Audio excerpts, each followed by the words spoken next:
Hello, my name's back to another found channel. I'm Jacob J Books Corner, and today we're doing a book writing video. These are videos that I post every few months, kind of like a quarterly check-in on how my writing's going during the year. I guess we can just count these as a quarterly check-in. Typically, I try to post them in the first month of that quarter, so let's say January. Last January, I didn't get around to posting this video. I did film a whole writing vlog. I've since canned that writing vlog. There wasn't really anything there. We're going to go through basically my plan for my releases for this year and what I'm planning on writing this year in this video to kind of set you up for a perfect... This is the video I'm going to trace you back to, like if we're doing a writing vlog and be like, you want to know more about this project? These are the videos to go to. It's a bit more in depth. I tell you a little bit more, and we're also talking about all the projects at once. Whereas I mentioned the Muse in a writing vlog, you might be asking what that is, and I might give its XYZ very briefly, and then we're just going to jump into the video. Does that make sense? Hey, these are what this is. So this year, I have plans for several different things to come out, a publication, which I'm really looking forward to. The first one I've already talked about pretty openly, and that is a bind up of all three books in Gunshot Residue, or GSR. Gunshot Residue was a trilogy that I released last year, and we're gonna go ahead and jump into a self-promo of a Jacob from a time ago, talking to you what's about. Hi, how you guys doing? How's that Jacob? Is he doing good? I hope so. But being said, let's talk about Gunshot Residue. Starts off this trilogy. We have P49, which is the second book in this trilogy, and we also have Mr. St. James, which is the final book in this trilogy. All three books are available on Kindle Unlimited. All three books are wide, so you can buy them anywhere if you don't believe in Amazon. However, the ebook is exclusive to Amazon. I will read you the log lines for all three. However, we'll go into a little bit more detail what the first one's about, because you have to read this one to be able to read these ones, you know what I mean? But let's first go through the log lines. Log lines are simply just like the top part right here. I'm not going to read you any of this, just this. So the first one is your husband's secrets enough to shatter your world, which I feel like is a pretty good theme for the book. The second one, which is this one, is what are you really capable of? And then the third one, which is this one, is how far are the bounds of love? Essentially, this follows an already married couple, Alex and DeMarcus. They are currently going through some marital problems at the beginning of this book. They've been together for 5 years, and Alex strongly believes that his husband is cheating on him. He just has this feeling. There's other people in his life that are kind of instigating him towards this realization as well, and so he takes it upon himself to figure out if his husband's actually cheating on him or not. And he actually warns that there's a bigger conspiracy mystery going on that overspans 3 different books that has to do with his husband. Once again, they are already married. These are spicy romantic suspense novellas. They're very short and they're very fast paced, so you can read them very quickly. That's all I got for you. I love them, but I wrote them, so I'm biased. That being said, jump back to a Jacob in whatever video you're watching. I'm also doing perfectly fine. I'm actually having a pretty good day. These are the 3 books. I do plan on putting one book out there called Gunshot Residue, or GSR. I haven't really decided on the title yet. It doesn't have a direct release date yet. You'll know as soon as I know. I have a rough idea of when I do want it to go live, and I'll do some stuff like a cover reveal and some other stuff, but it's just all 3 books in one. It's the big difference between this and that. These are out, like you already know. Okay, let's move on.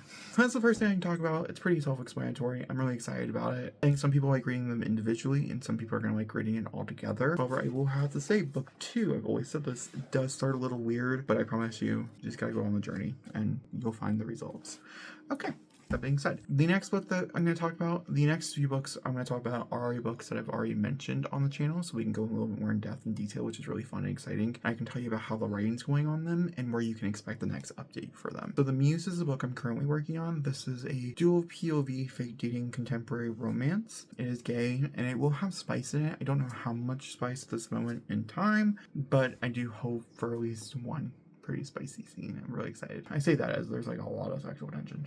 I'm having a great time writing this right now, and I'm excited to come in here and update you guys on it and get a little more deeper into those. Our first like really big writing vlog that will come out in February. It's all going to be talking about really the Muse and where I'm at in the project. Currently, I think, hold on, I can tell you exactly how many words we've written in this project.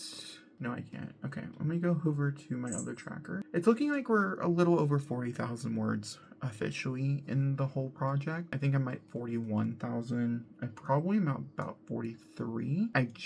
So I can tell you like a little bit where I'm at with the writing process. Once again, I have a word count goal. However, it keeps getting moved. We've not hit the halfway mark, and it's about 40,000 words in. So I'm expecting to be like 110,000. And originally on my markers were about 80K. So obviously there's a bit more words to be added, unless the second half is just so much more faster. Then we'll figure it out in post of why that is and the pacing and all that fun you know, jazzy stuff. Currently, we were at a place in the book where I kind of hit a plateau I talked about in my December writing vlog, which I did post in January in case you guys want to go check that out. We did talk about this a little bit. And in January, I figured out that it was because it was too soon, the scene that I was so excited to write. I think I was just so excited to write it. It's actually 4 or 5 chapters from the actual scene that I wrote it in. And so we're catching up, we're bridging those gaps and also writing the new material to bridge that gap even further. So there is quite a bit of words that are already inside that document that are going to be basically changed to work with the story nowadays. But like, it's a very fun, it's a fun time. This is a very fun story. There is some darker elements to it, of course. It's a Jacob book, so don't expect anything less. I am trying to keep it kind of lighthearted, and I'm trying to keep it pretty, like, I don't know, just like fun and cute. It has some good vibes and stuff. However, because we're still in the early,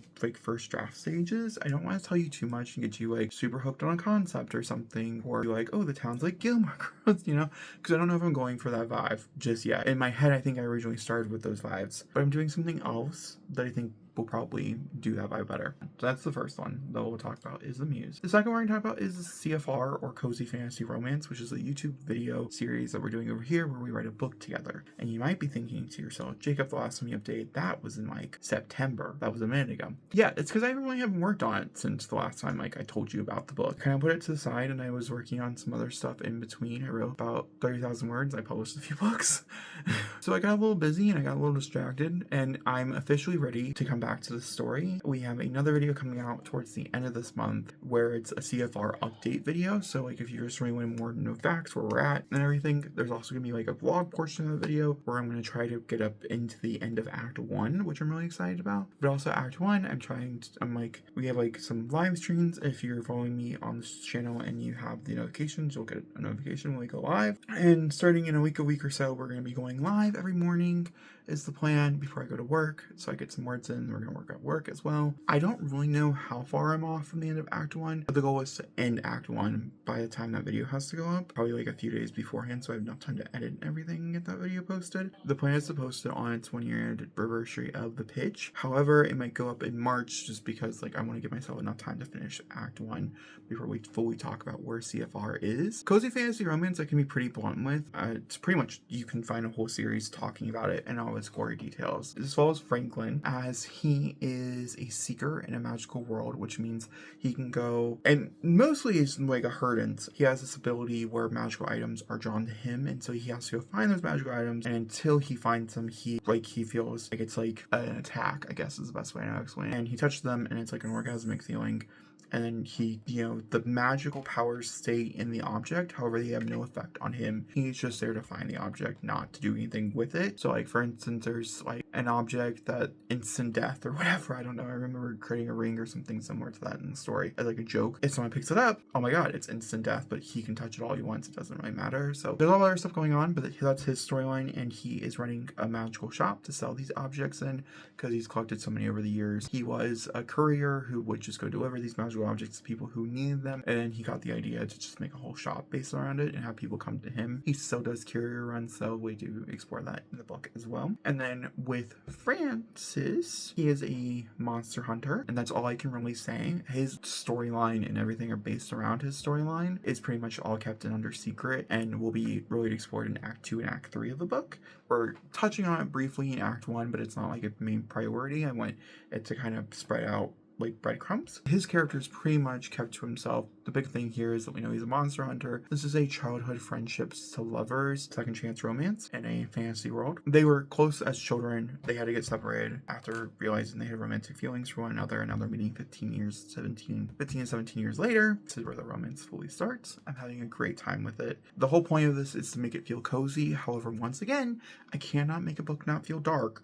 Just a little bit. So we're doing a lot of cozy actions such as cooking together, and like there's a farm, and so there's like a lot of farming and like things I feel like people would think are cozy. Okay, I hope it's cozy. My goal is to give cozy, but also we're dealing with some darker subject matters because of course it's Jacob, it's my book, so take what you want with that. I think the way I put it is that it's like probably like a romance first, then it's a fantasy novel, and then it's cozy. So it's a romance fantasy cozy, not a cozy fantasy romance, because the way I've learned, these words are important the way you put them. So this is mostly like a romance. I say that, and we are, hold on. How far are we? CFR? We're about 25,000 words in. The romance hasn't even started yet. So maybe this is more like a fantasy with a little bit of like with romance.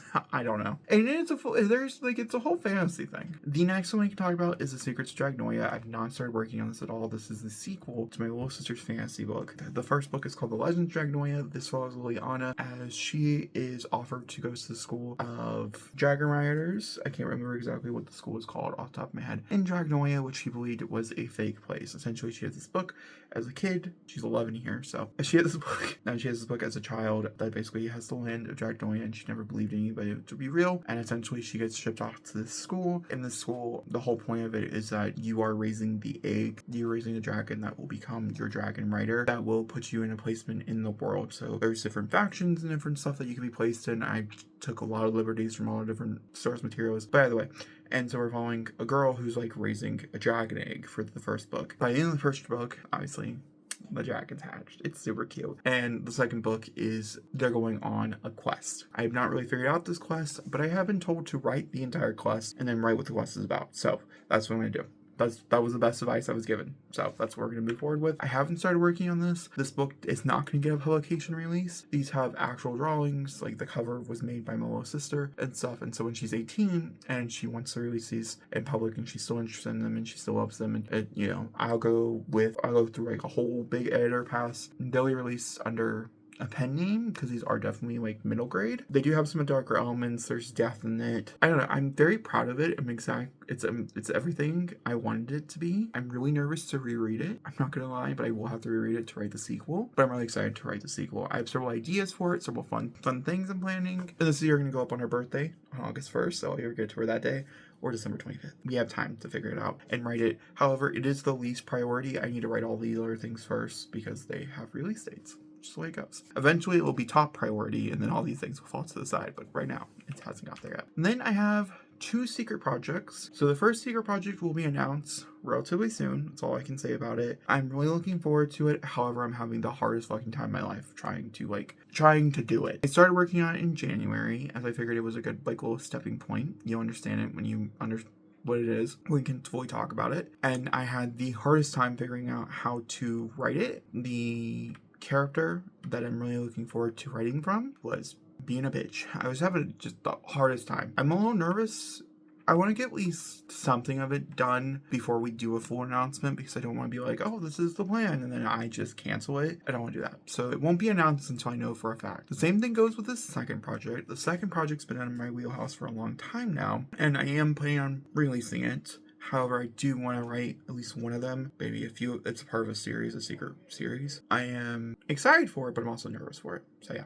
Those are the books that I'm planning on writing this year. Those are the books I'm planning on working on this year. I think it's pretty well set up. I'm excited for everything to come out. Some pretty strong release dates for most things. That's all I really have to talk to you about. So let me know in the comments down below what you're working on this year. What's your fun plans? Your publishing plans? I'd love to know in the comments down below. And I'll tell you all next time. Thanks for watching and goodbye.